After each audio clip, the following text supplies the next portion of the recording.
My name is Eveart Foster. I'm the integration subject matter expert at Autodesk. As you're thinking about innovation, as you're thinking about data, where are you seeing some of the challenges or the opportunities that are arising out of all that? Autodesk is a large company, Procore is a large company, Trimble's a large company, but they're not the largest construction technology company. It's actually what you wouldn't think, which is Yep. every single technology company within the construction industry is trying to increase our ability to communicate. Those who can communicate well with technology, that's going to be another level of value. There's a lot to unpack there. That is so good. It won't be a question of how much money are you spending on AI. It's how good is your relationship with using it. Where then does that lead us into the future, whether it's AI or automation? How do those two worlds connect? Invoicing, pay app management, lien waiver management, file management, managing submittals, managing RFIs, naming them, putting them in folders and files. That aspect of your day will start to be replaced by... What does it take to build the future? To build the future spaces and places and environments that support where we live, work, and play. With the promise of artificial intelligence and automation, how does data maturity play into the architecture, engineering, and construction world? These are the questions that Eveart Foster is asking every single day. Eveart has had a unique opportunity over his career to see the entire life cycle of the built world experience. Everything from engineering and design, through pre-construction planning, through project management, to account and finance, all the way out to operations. And now he's getting to put that into place as an integrated subject matter expert at Autodesk. I learned absolutely so much from Eveart in this conversation, and I think you are too. So let's go ahead and jump right in.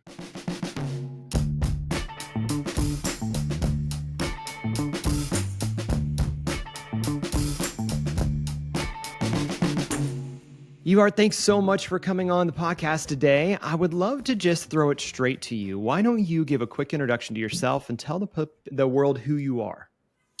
Well, thank you for having me, George. My name is Eveart Foster. I'm the integration subject matter expert at Autodesk. Been here for a little bit over a year and a half. My background originally is in mechanical engineering that I studied at Indiana State University in a small little village in Indiana called Terre Haute, where I'm born and raised. Did that for about 2.5 years before being very fortunate enough to transition from manufacturing engineering into construction, which I got a role as a virtual design and construction engineer at Pepper Construction, where I moved up here to Chicago about 9 years ago, in which I knew nothing about construction, but I come to find out that that's actually a benefit for an industry that's ripe for change and innovation, to where I came in originally doing 3D structural modeling in Tekla, a little bit of civil 3D, Revit for our pre-con estimating group for quantifications. And then I went into AutoCAD, in which we really pushed the boundaries of what's possible within reality capture from the standpoint of using point clouds, drones, 360 cameras, and really squeezing more information from the data that we've always had, but maybe didn't use in a way that benefited us to the fullest potential. So I spent some time in virtual design and construction. Then I went into project management for a small stint. Before joining another startup called Gene.io, in which I was the customer success manager and implementation manager, in which we work with large developers to streamline their cost management and analytics workflows. So pretty much pivoted from VDC work into finance and accounting, invoicing, pay apps, budget management, cost code configurations. And it was at that point which I kind of got to see at a developer owner level how money is moved, how money is categorized, then ultimately where in which a project's life cycle involves internal and external stakeholders, and really the understanding of hard costs versus soft costs kind of put the whole picture together. Then I went to a product management role, in which started to build out some of the software solutions that would be used, before going over to Built Worlds, in which I believe that's where we met, where I was director of technology adoption, and really had an unlimited access to the ENR 400's decision makers to pick their brain on when they pilot a new solution, when they move off of an old solution, when they decide that they need a solution, and looking holistically at every single project's life cycle to see trends and patterns, in that the fact that we're all doing the same work, we're all doing it differently, and then that's where the magic happens as far as innovation. So taking that experience, I now sit as an integration subject matter expert at Autodesk, in which this is a new role for Autodesk, and I serve our smaller clients, which we consider territory, contractors, architects, engineers, developers, owners, as well as mid-market, and our named accounts, which are our largest clients that have multiple business units across not just construction, but manufacturing, engineering, even media and entertainment.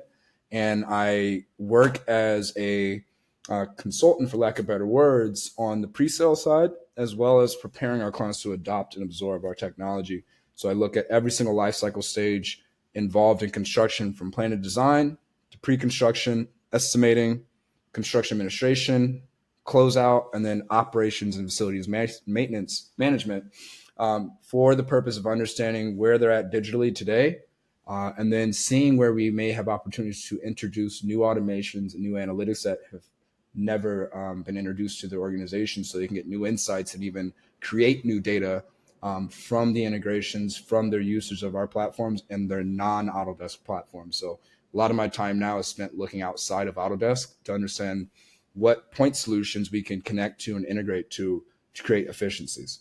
So that's how I got to where I'm at now. And it's been an amazing year and a half, and I'm excited to see what happens next, because the industry is changing just from what I've seen within the last year and a half.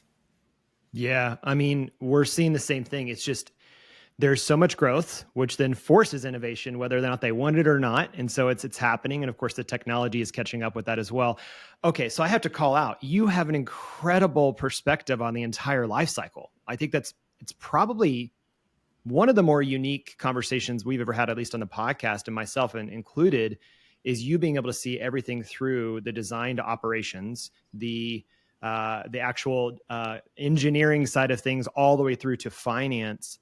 I'm curious then, where are you as you're thinking about innovation, as you're thinking about data, as you're thinking about this holistic story, which is both, like you said, everybody's doing it, but we're all kind of doing it in a different way. Where are you seeing some of the challenges or the opportunities that are arising out of all of that? It's a good question. Some of the challenges and opportunities is really around the management of unstructured data. Mm, And you would think, Autodesk is a large company, Procore is a large company, Trimble's a large company, but they're not the largest construction technology company. right. It's actually what you wouldn't think, which is email, Yep. Outlook, Yep. it's Word documents, it's PDFs, it's Excel spreadsheets. That unstructured data is some of the biggest challenges that we're facing right now in the construction industry. Is we can't automate those things or learn from those things if they're all isolated, fragmented workflows. And that's where I'm seeing a consistency across digitally less mature digital companies and more mature digital companies, is um, the utilization of unstructured data versus structured data. With unstructured data, you require a human component to synthesize, analyze, and move information to and from. But with structured data, you can lean in on automations and intelligence and analytics to find new insights or find new automations that you can't get with unstructured data. So that's what I'm seeing as a constant across every single one of those workflow stages. But some workflow stages, some departments are less digitally mature than others. And, if you look at plan and design or engineering, that's some of the more digitally mature workflows, because we have, a couple decades of advancements in those categories with BIM, 3D modeling, VDC workflows that have matured in a faster method than, let's say, some accounting workflows or construction administration workflows that require a lot of manual file transfer, manual file naming, and really a manual consumption of the information that's being shared. So that's what I'm seeing as a constant, is the unstructured data is now being looked at as a pariah in the construction industry, and everyone's trying to migrate off of those workflows and into a structured data workflow.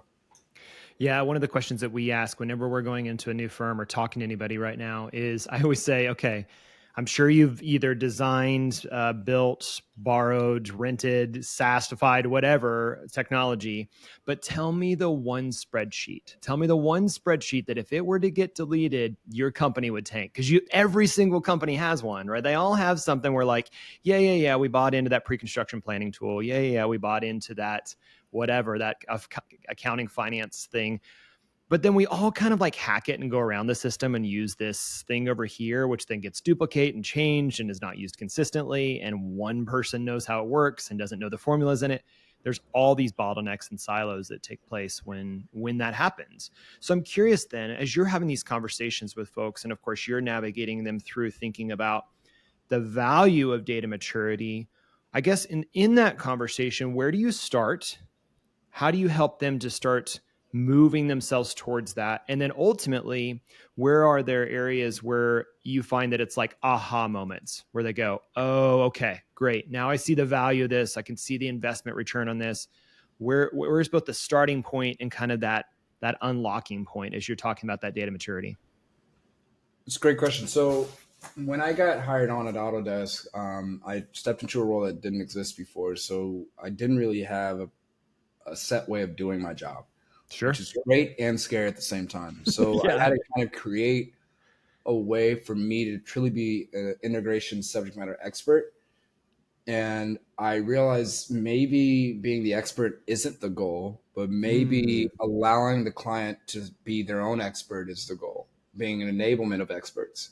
And so I've kind of reversed the traditional scope of what an expert is by allowing the clients to see themselves. And what I've introduced to Autodesk is a way for us to do visual documented discovery across every single lifecycle stage, not just an individual functionality.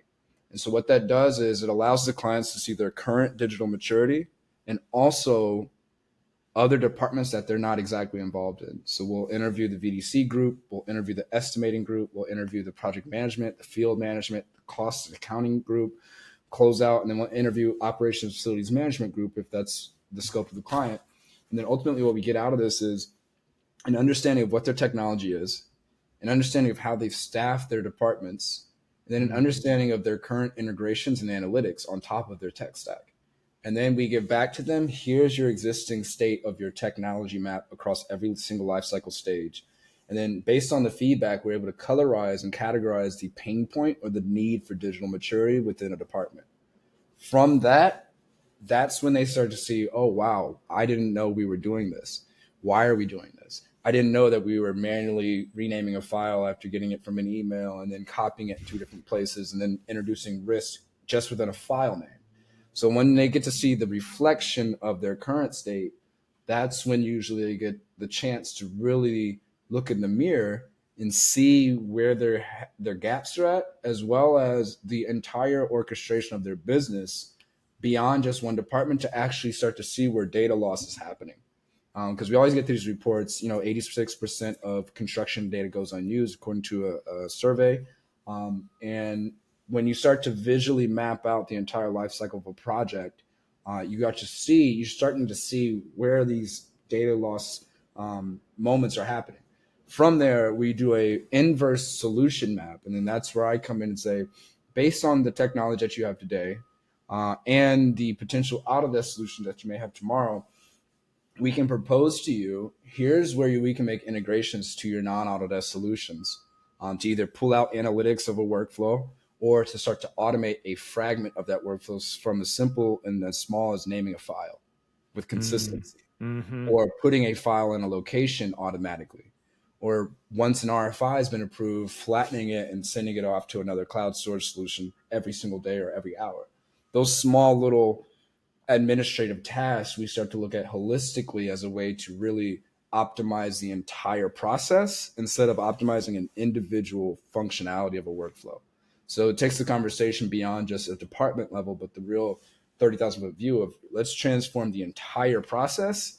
And then that's where we get buy-in and a lot of consensus around, yes, these are our main target areas, but let's think about the whole ship and let's innovate the entire process in a more strengthened and sustainable way so that we know that we're making the right decisions now that we're going to get the ROI on in about 3 to 5 years.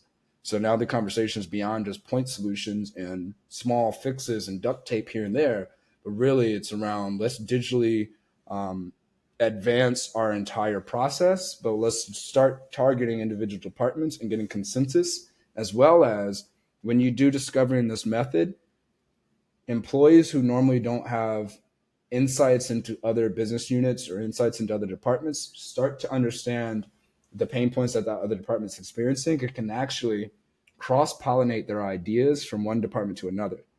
So going back to my experience in engineering and design, getting good at that actually made me really good at cost management, because there's patterns and there's design, there's patterns and there's consistency across multiple departments. Even if you don't have experience in that department, you can see trends and put in good ideas or recommendations without actually having the experience of that department, because your new set of eyes actually allows the innovation to come in and cross pollinate to each other. So that's another part of the evolution of how we're communicating with our clients, is allowing everyone within the organization who has some input to actually start to solution map outside of their expertise, which is a nuanced approach towards innovation.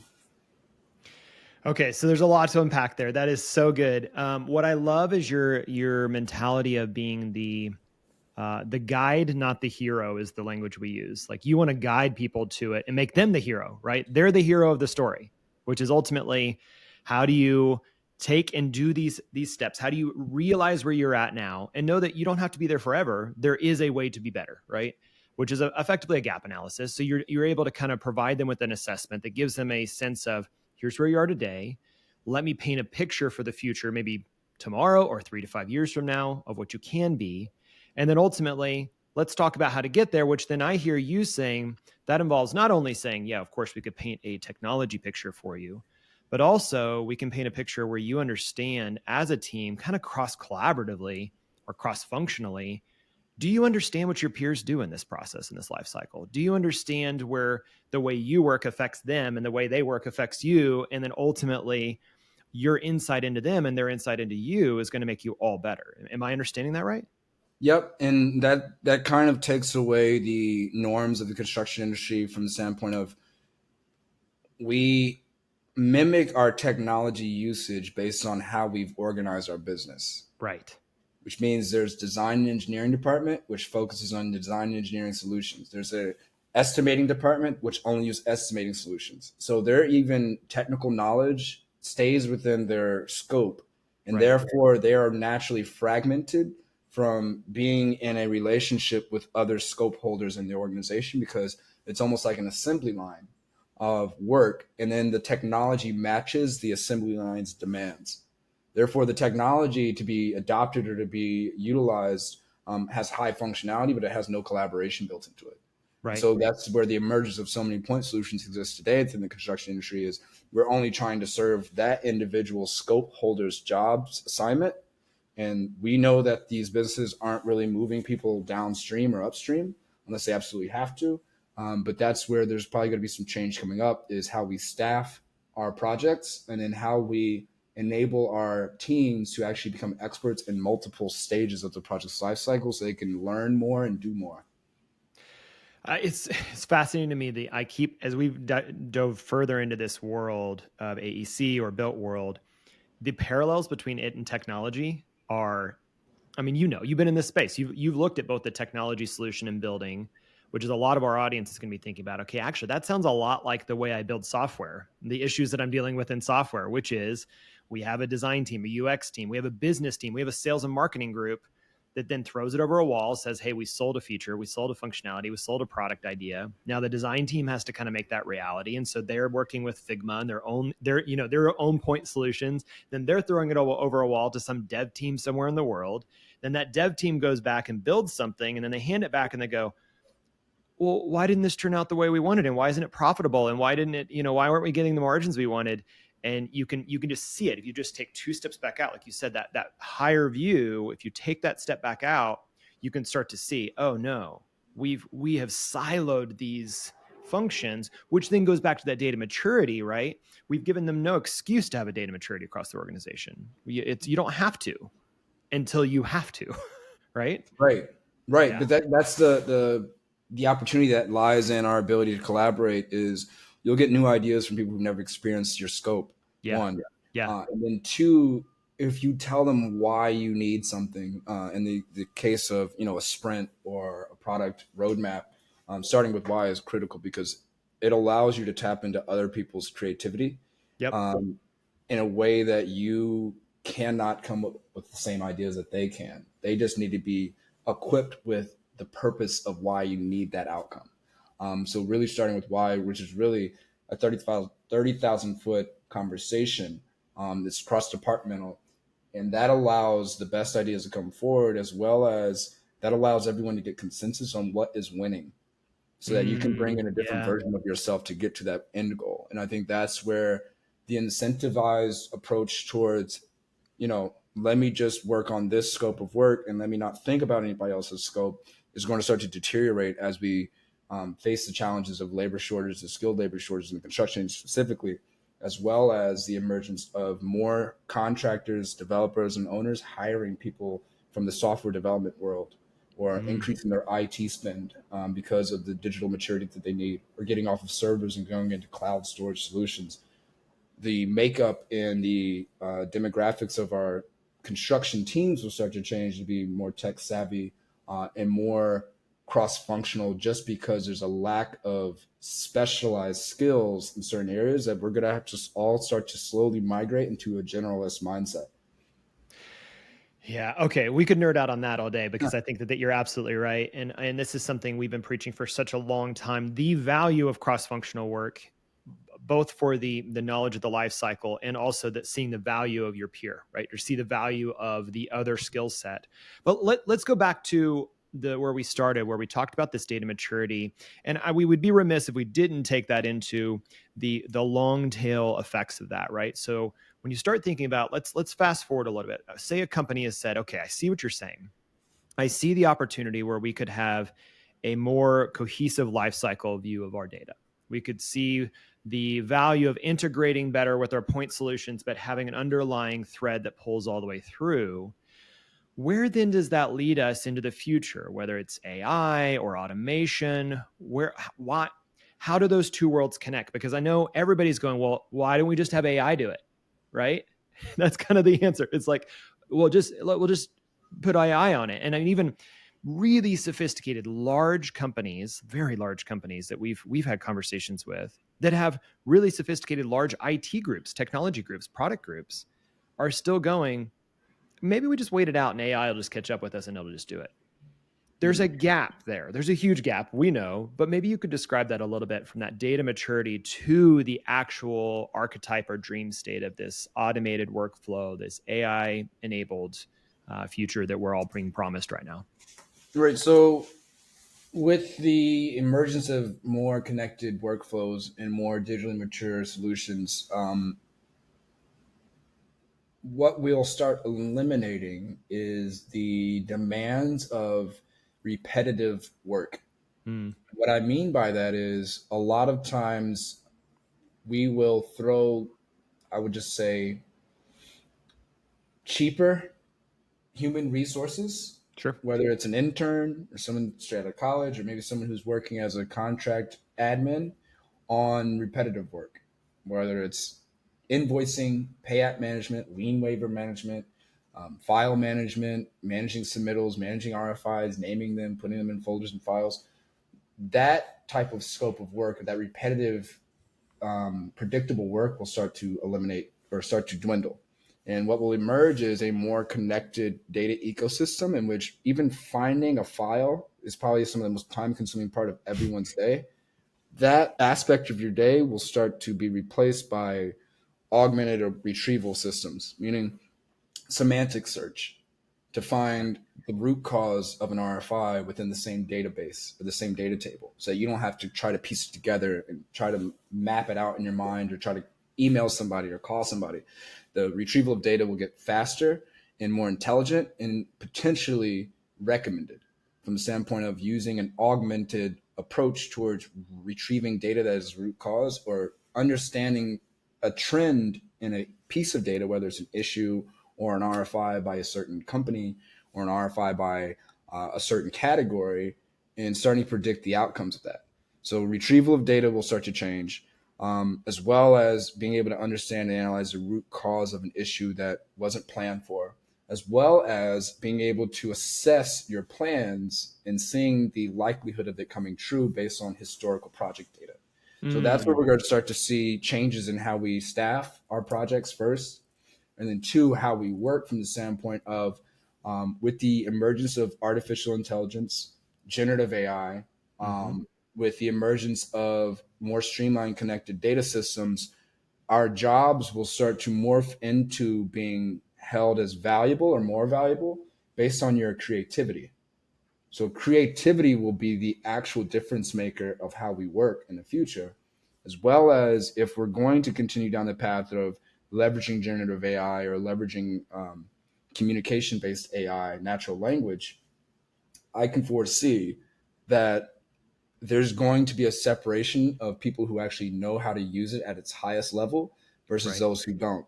And that's where I'm really excited about the uses of AI, because ultimately you can put ChatGPT in front of two people, give them an assignment, and you're going to get different prompts from those two people, which creates different value out of the system, out of the solution.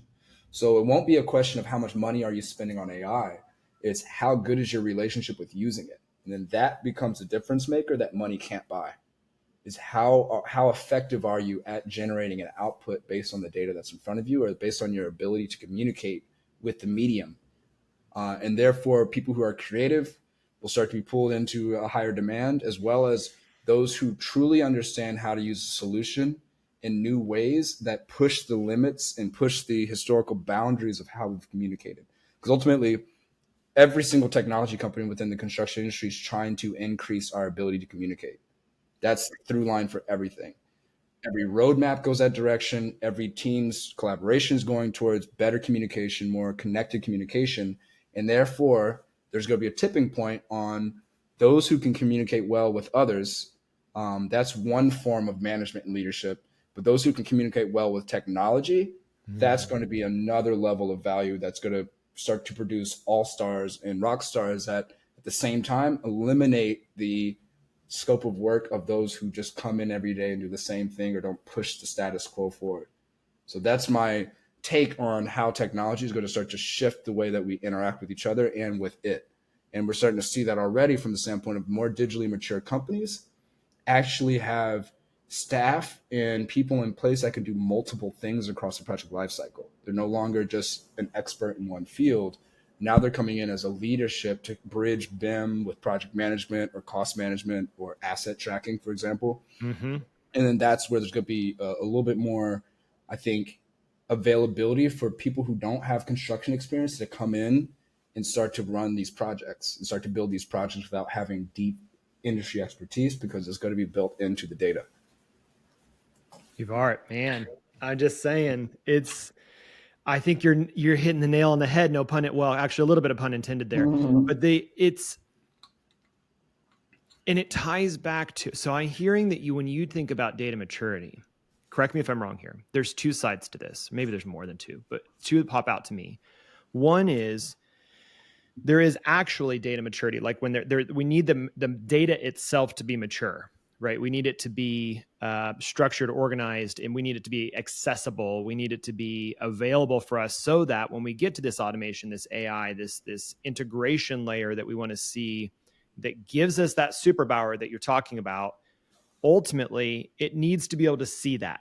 It needs to be able to get access to that data. It needs to know what that data is. It needs to know how to process that information and then make sense of it, right? Because this is when we talk to so many different companies about AI, which is at the top of every executive's list, right? The first question I'll ask is exactly this: how good is your data? Right? Because we can slap an LLM on something, or we can slap an agent on something and say, great. But then all of a sudden it starts giving you really generic responses back because it doesn't know anything about you, right? Unless it has access to the data that tells a story. So there's this one side. There's a data maturity of the maturing of the data itself. How well is that ecosystem built, integrated, connected? And then I hear you on the other side that this is almost comes out of every conversation we have on the podcast. There's a cultural thing to this too, right? Which is, as a human being, how well will you communicate with other human beings? And then how well will you communicate with the technology? So am I hearing you right that data maturity really requires both of those to actually be successful? Correct. And that's where, going back to the example of ChatGPT and prompt engineering being an emerging, position or a position to Yeah. hire for, it's almost as if your ROI of large language models is going to be dependent upon your management skills. Mm, mm. The best managers are great communicators. They say exactly what they're looking for, and they give you maybe some examples. They give you all the specifics, and then they ask you to deliver that result. ChatGPT is only a good employee if you're a good manager of it. So with data being the resource that feeds like a ChatGPT or a language processing algorithm, um, your requirements in order to actually get ROI out of the data that you're structuring is going to be based on your ability to communicate what you want from it. Yeah. We see the same thing right now in how you set up Power BI dashboards or Tableau dashboards. You can have the same data set in your SQL database, but how you actually want to view it is going to be based on your creativity. Right. It's going to be based on what you want to see that maybe other people haven't considered correlating. And so that's going to be a difference maker, is how you view your data and what you want from it. That's based on creativity. Not just did you have access to the data, which is step one, which is we're putting companies into that stage, is let's start monitoring and cleaning up the data and structuring it. Let's get you off of unstructured workflows, and let's start to learn from small things like how much time it took to close an RFI. That's a data set, right? And then potentially, while we're building out this new data set and a new structured database for our clients, we're actually starting to prepare them to see data they've never seen, synthetic data, in which correlation and anomaly detection will be some of the early byproducts of structured data that we're setting up, in which now you'll start to see data that never existed before. It was never possible. Not just data that was existing but unstructured, but new data created from data. And that's what's really exciting about this next, few years, is we're going to start to get synthetic data. We're going to start to see anomalies. We're starting to see trends, as well as we'll be able to start to see how the human aspect of our project management can be impacted by data or even recommended by data. Workforce planning, for example. How do you know you have the best team on the project? And that's where we can look outside of the construction industry, like the NFL. I think they work with IBM to start to do some analytics on the roster and understanding which plays are more likely to be effective than others, how to set up their defense. Same thing with the NBA, which power forward to put in the game at what point, who's not scoring, how that impacts the scores. All this data is happening in other industries, and I think the construction industry is right behind them. Once we get structured data in, we're going to start to see new insights that we've never seen before. Golly, I wish we had more than 30 minutes. Okay. Yeah, this is so good. Okay. So there's two questions that I like to kind of land us on. And I think we've touched on it a few times through the conversation, but going back maybe to that basics place, it sounds to me like your assessment does open the eyes of many people. Yep. But as you work through the process of doing that assessment, being that consultant for them, opening their eyes to the opportunity or to the storyline, ultimately, where are there spots in that story, or where are there spots in even your journey of bringing a person into that maturity where they just get tripped up, or where does it go wrong sometimes? Because there's obviously that it may be just going wrong in the fact that they're just not willing to do it to begin with. That's one spot. But where are there other areas that they get tripped up along the journey, or it just gets the challenge becomes almost more than they can bear sometimes? I think they get tripped up sometimes in the narrowness of their focus. With the availability of AI and structured data, the conversation level has to change to a process improvement versus a functionality improvement. Yeah. So a lot of times in the construction industry specifically, we've seen evolution of a department like BIM and VDC and engineering excel at a higher rate than accounting or construction administration. And that can probably be pointed towards an echo chamber within that stage of the process lifecycle, be able to bounce ideas faster and collaborate more and elevate their working conditions in a way that's very, very good for that department, but no one else is benefiting. That's why BIM has been such a topic for so long. It's like, when are we going to get the ROI out of BIM? When are our other departments going to use it? And that's wherein lies the opportunity, but also the challenge is getting people to think holistically outside of what they're incentivized to think about, and almost have an altruistic approach towards changing their organization and not just their individual department. And therefore, that's where I've seen a lot of companies trip up, is they've been focused on one thing and they haven't been thinking about the entire process or how to improve the entire operation. And that's where my challenge to a lot of the clients is, let's take the conversation higher and think about the entire process. Because if you have your teams using multiple solutions throughout the day, even though those solutions may have high functionality and they operate really great, you're actually making them less effective to have consistency across their utilization of technology. So some buyers will buy based on functionality.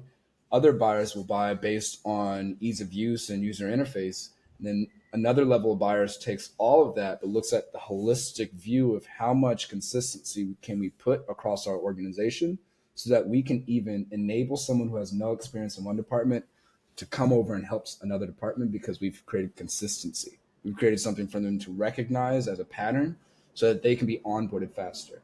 So small things like that that really take in the human approach to the process improvement and allows the conversation to get higher is something I've challenged clients to consider.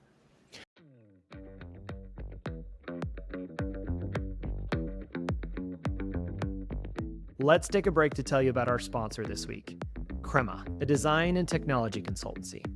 At Crema, we know that navigating through periods of rapid change and scaling can be daunting. Broken systems, misaligned teams, delivery delays, and gaps in customer engagement are just some of the challenges that can arise when growing like this.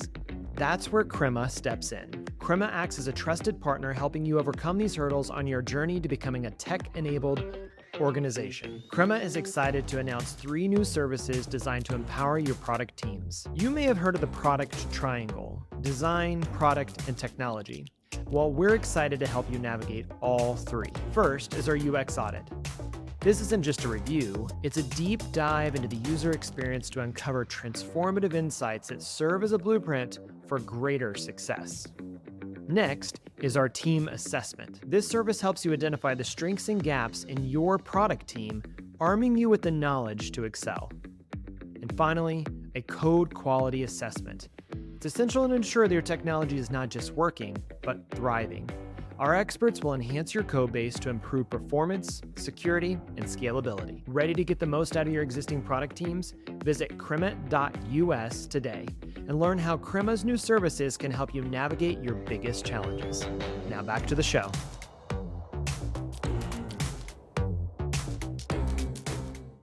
Well, and I love that narrative because I think that one of the things that we hear, if you can kind of boil it down, is this is all great, but if you don't get people to adopt and engage, it won't matter.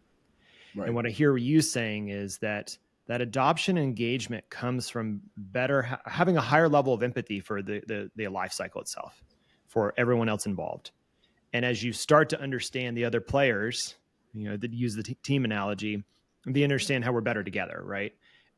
But before that, then it's really hard to justify why you should adopt this new way, why you should engage with this new activity, this new process, et cetera. It doesn't matter how pretty the technology is or how advanced the technology is. If you do not use it, it won't matter. Right.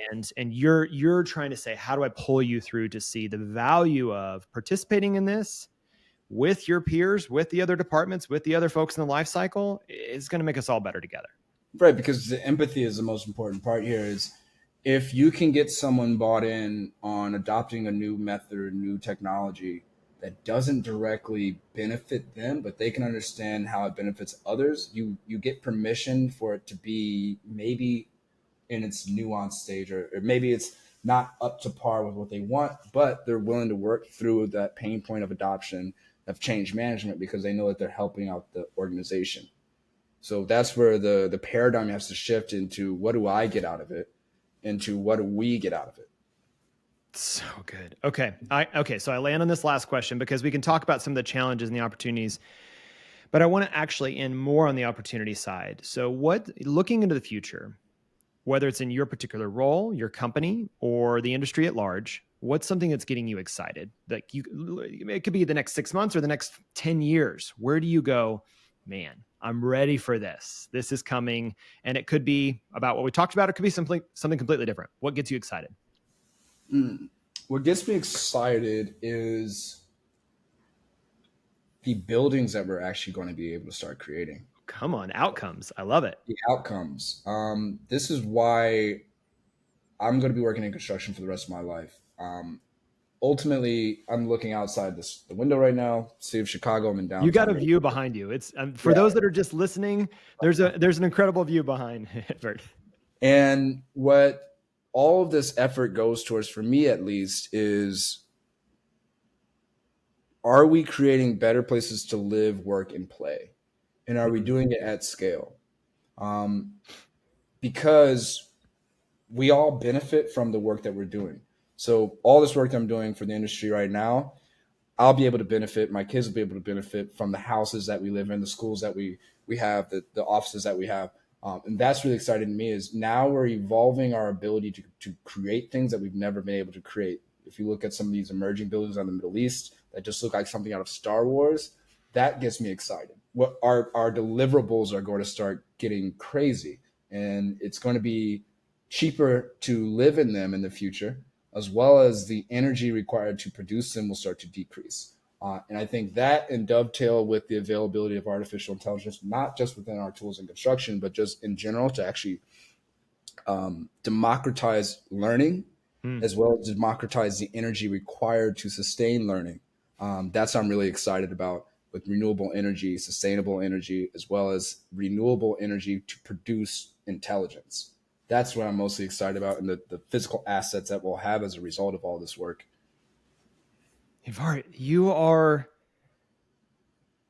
so much fun to talk to. I really want to talk to you more, but I want to wrap us up. So, first off, thank you for the thoughtfulness of your work, because I can tell that you take this seriously. And there's sometimes when we talk to folks that they're checking in and they're checking out, and that's fine. There's a place for that, I guess. But it sounds like to me that your passion for the outcomes, your passion for the people involved, your passion for what can be versus what is palatable. I mean, it's real. And so I always like to say thank you, because sometimes it's a thankless job, right? To innovate, where we go, oh, we're grinding back here. We're thinking, we're processing, we're testing, we're failing, we're trying.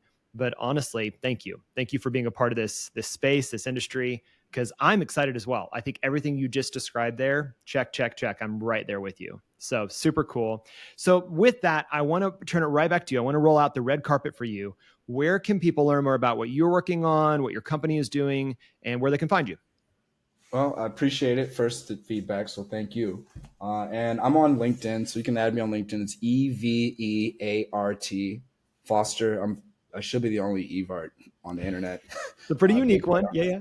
Yeah, pretty unique. But yeah, find me on LinkedIn, and then Autodesk.com is the company I work for. We got a lot of stuff happening as far as webinars, and then if you guys are going to be at Autodesk University this year, I'll be there. I have a little session on Tuesday, an Ask Me Anything session on AI and automation. So you can find me there, but ultimately LinkedIn, wherever you can find me. Awesome. Eveart, thank you so much for this conversation, and thanks for coming on the show. Maybe we can do it again sometime. All right. Thank you, George. I appreciate you.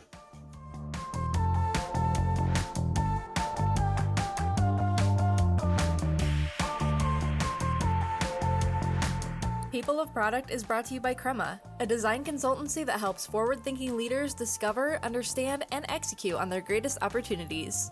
Learn more at crema.us.